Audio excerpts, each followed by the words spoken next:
வந்து என்னை பொறுத்தவரையில என்னுடைய வாழ்க்கையுடைய அனுபவம் வந்து என்னன்னா, தன்னம்பிக்கை அப்படின்ற ஒரு விஷயம்லாம் ஒன்றும் இல்லை.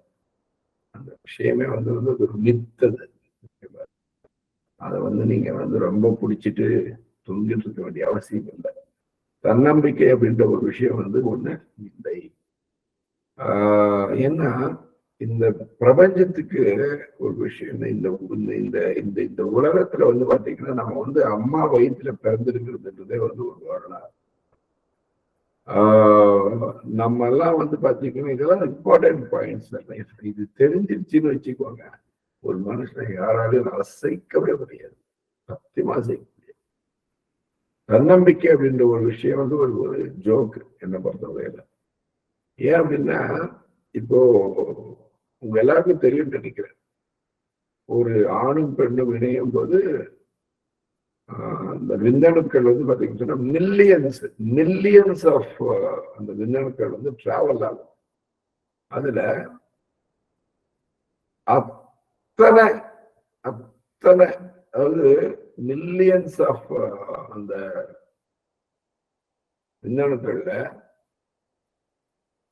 அத்தனை மில்லியன்ஸையும் வந்து அந்த ரேஸ்ல அத்தனை விந்தணுக்களையும் கிராஸ் பண்ணி அந்த ரேஸ்ல நம்ம போய் அம்மாவுடைய கருவறையில குழந்தைய அங்கேயே அத்தனை மில்லியன் மின்னணுக்களை ஜெயிச்சுட்டு தான் நம்ம வந்து அம்மா கருவறைக்குள்ள நம்ம வரோம்.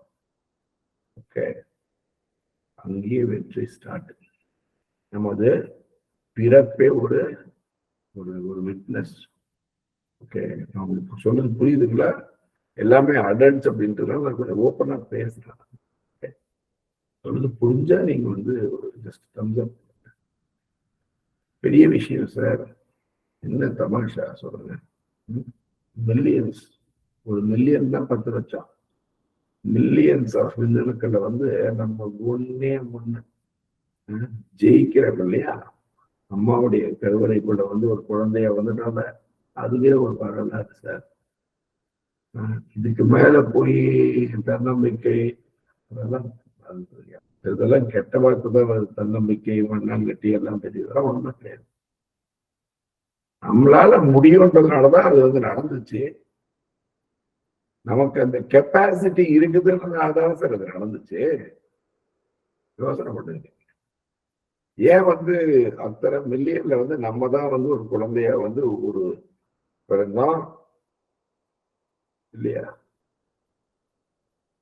ஒரு குழந்தைய பாத்தீங்கன்னா அந்த இனம் புரியாத அல்லது ஒரு விஷயம் தெரியாத அந்த நிலைமையில இருக்க வரைக்கும் அந்த குழந்தை தைரியமா இருக்கும். டியூட்டி அதுதான். அந்த குழந்தை பெரியவங்க சின்னவங்க அப்படின்லாம் பார்க்காம அந்த குழந்தை தப்புன்னா தப்புன்னு சொல்றோம், ரைட்டுன்னா ரைட்டுன்னு சொல்றோம். மனசுல எதுவும் வச்சுக்கிறது இல்லை.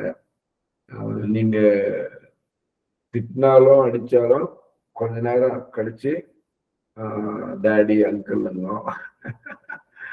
இவ்வளவு நேச்சுரலா இருக்கும் பாருங்க. ஆனா கொஞ்ச நாள் கழிச்சு வந்து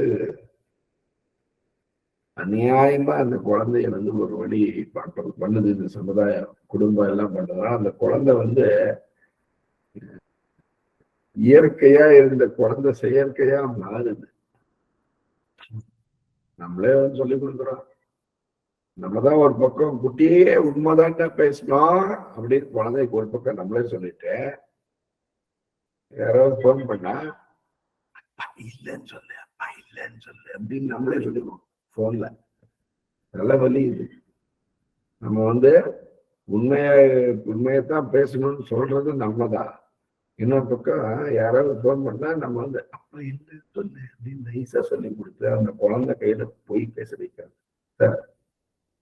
இது ஆமாவா இல்லையா? நீங்க தம்சப் கொடுங்க பார்க்கலாம். ஆமாவா இல்லையா? நடக்குதா இல்லையா? நம்மதான் சொல்லி கொடுக்குறோம். இன்னொரு பக்கம் நம்மளே அதை பக்கம் அநியாயமா இருக்கு சார். இது ரொம்ப ரொம்ப அநியாயம். சொல்லு நாம் maker should not be a dog breaker. பெரிய தப்பு. அதனால அந்த குழந்தை வந்து பாத்தீங்கன்னா அந்த ஒரு லைஃப் பற்றிய ஒரு அறிவு வர வரைக்கும் குழந்தை வந்து அவ்வளவு தைரியமா நீ பெரியவங்க எல்லாம் பார்த்து நீ போயினே போயான்னு சொல்றது குழந்தை. ஏன்னா அந்த குழந்தை வந்து இயற்கையா இருக்கு. அந்த இயற்கை தன்மை தொடர்ந்து இருக்க வேண்டும் அப்படின்றதான் என்னுடைய தாழ்மையான வேண்டுகோள். நாகரிக